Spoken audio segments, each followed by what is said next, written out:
شب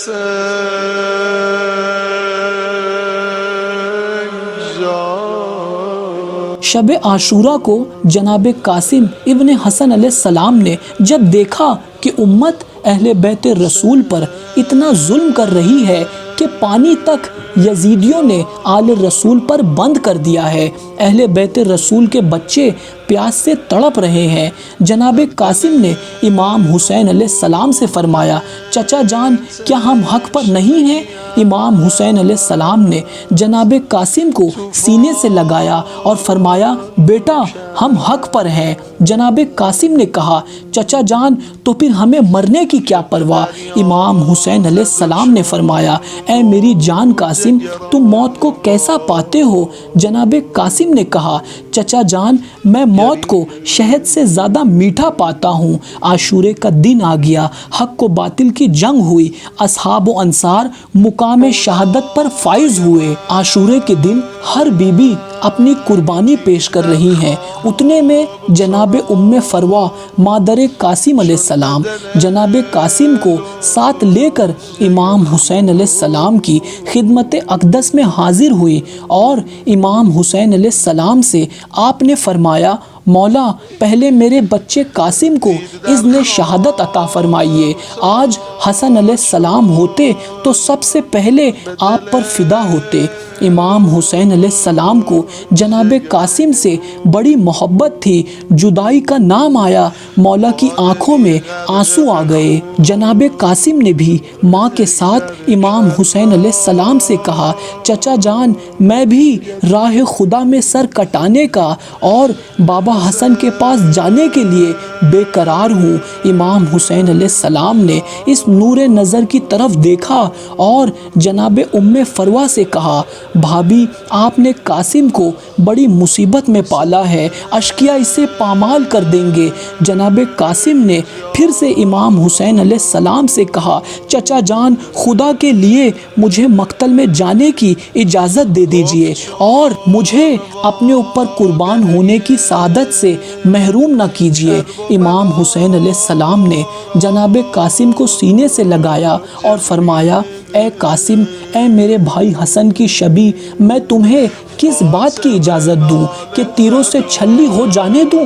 کیا تمہیں تلواروں سے کٹنے کی اجازت دے دوں؟ تم میرے بھائی حسن کی شبی ہو، تمہیں دیکھتا ہوں تو بھائی حسن کی زیارت ہو جاتی ہے، میں تمہیں مقتل میں جانے کی اجازت نہیں دے سکتا ہوں۔ جب جناب قاسم نے دیکھا کہ چچا جان مقتل میں جانے کی اجازت نہیں دے رہے ہیں تو آپ بہت غمگین ہو گئے۔ ماں نے پیار کیا، زانوں پر سر رکھا اور کہا، بیٹا رو مت۔ اس عالم غربت میں جناب ام فروہ کو یاد آیا، بیٹا تمہارے بازو پر جو تعویذ ہے اس کو کھولو، تمہارے بابا نے فرمایا تھا مصیبت کے وقت میں اس تعویذ کو کھولنا اور پڑھنا، اور اس سے بھی زیادہ مصیبت کا وقت اور کون سا ہوگا؟ جناب قاسم علیہ السلام نے تعویذ کو کھولا، بابا کی تحریر کو آنکھوں سے لگایا اور جلدی سے امام حسین علیہ السلام کی خدمت میں حاضر ہوئے اور بابا کا خط امام حسین علیہ السلام کی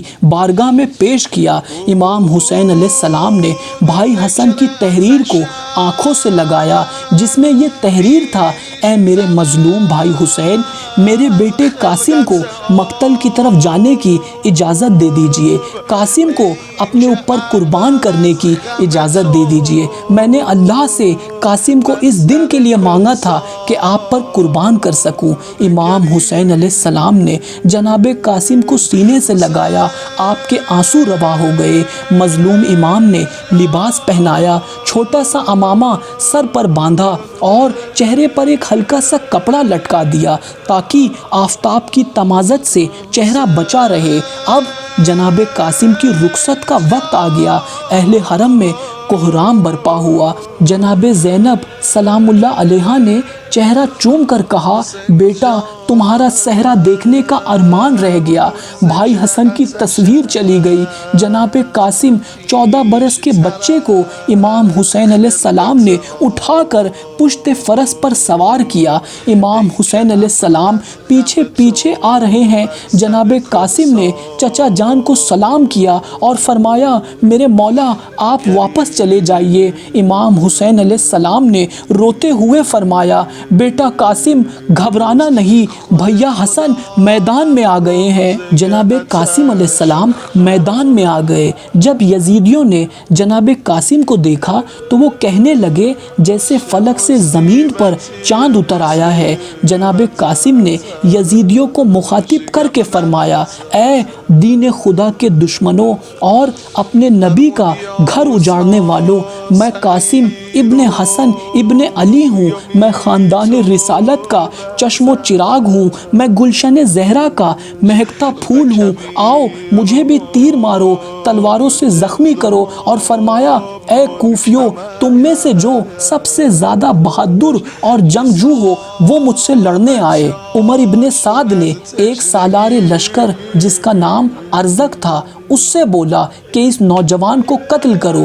ارزق بولا میں وہ بہادر ہوں جو تنہا سینکڑوں کا مقابلہ کر سکتا ہوں، اس بچے کے مقابلے میں جانا میری توہین ہے۔ عمر ابن سعد بولا تو نہیں جانتا ہے یہ علی کا پوتا ہے، 3 دن کا پیاسا ہے، پھر بھی اس کی ہمت اور شجاعت کو دیکھنا ہے تو ذرا اس کے سامنے چلے جا۔ اس نے گھمنڈ میں بولا میں تو نہیں جاؤں گا، البتہ لشکر میں میرے 4 بیٹے ہیں، ان میں سے ایک کو بھیج دیتا ہوں، اس کے لیے ایک ہی کافی ہوگا۔ اس نے اپنے لڑکے کو بھیجا، وہ آپ کے مقابلے میں آیا۔ جناب قاسم نے یا علی کہہ کر تلوار اٹھائی اور ایک ہی وار میں فنار کر دیا۔ ارزق شامی کا دوسرا بیٹا جناب قاسم سے لڑنے آیا، آپ نے نیزے کا ایک ایسا وار کیا کہ وہ گھوڑے پر سنبھل نہ سکا اور واصل جہنم ہو گیا۔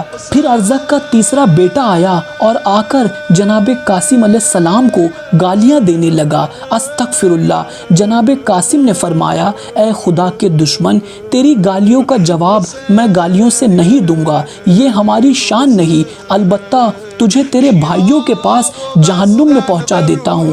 یہ کہہ کر اس پر حملہ کیا اور تلوار سے اسے ایسا وار مارا کہ وہ واصل جہنم ہو گیا۔ ارزق نے جب اپنے تینوں بیٹوں کو مرا ہوا دیکھا تو غصے میں خود ہی مقابلے کے لیے آگے بڑھنے ہی لگا تھا کہ اس کا چوتھا بیٹا بےہودہ کلمات کہتا ہوا آگے بڑھا اور کہنے لگا اے باپ ذرا ٹھہر جا، مجھے اس نوجوان سے اکیلے میں مقابلہ کرنے دے۔ وہ جناب قاسم پر حملہ آور ہوا، آپ نے اس کے وار کو اپنی تلوار سے روکا، پھر اسی پر فوراً تلوار سے وار کیا، اس کے سر پر تلوار لگی اور وہ بھی اپنے بھائیوں کے پاس جہنم پہنچ گیا۔ جب ارزق کے 4 بیٹے واصل جہنم ہو گئے اس کا سارا غرور خاک میں مل گیا۔